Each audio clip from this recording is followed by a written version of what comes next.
life is not presenting us with a lot of great options here.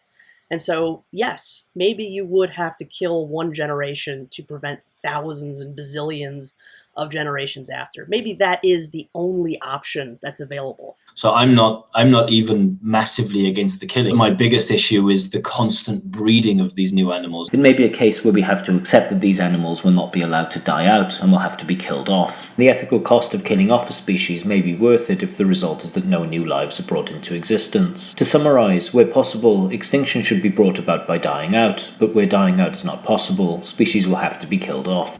We would euthanize them, but it's very hard emotionally to do something like that, so that's all we're claiming, you know. It's very difficult. Emotionally attached. There's no goals that are reasonable other than pressing the red button. I don't think that's in question, whether or not a volcano is an insanely volatile thing or not.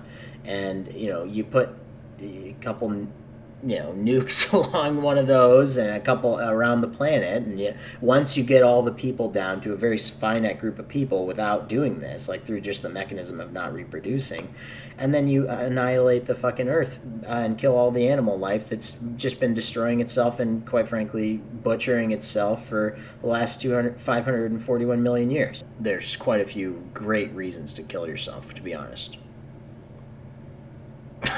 There's quite a few. I believe that being dead is better than being alive, because nobody can hurt you and nothing can affect you anymore. You won't need to work in a job you don't like.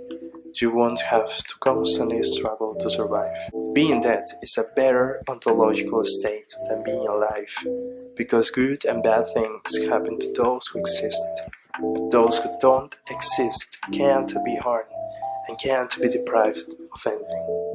We know that ending that one life would prevent many other lives from being harmed. You don't want them there, and you have the right to kill them. There may be a point in time where human population gets to a point where it's like, yeah, we can actually convince everyone or enough people that it's like, yeah, the majority has voted. Sorry, you don't get to keep fucking raping people. Natalists. It ends now. You can do this by still respecting right to life and liberty. I believe up to a point. Again, like if doing it non-violently cannot work, how do you stop that rapist from raping? I don't look at this as unfortunate for the deceased. It's unfortunate for their family members, but certainly not for him or her.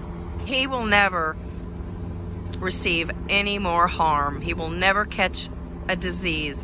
He will never feel pain. He will never feel hunger or rejection or disappointment. And that is the termination of that person's lifelong suffering. He or she will suffer no more.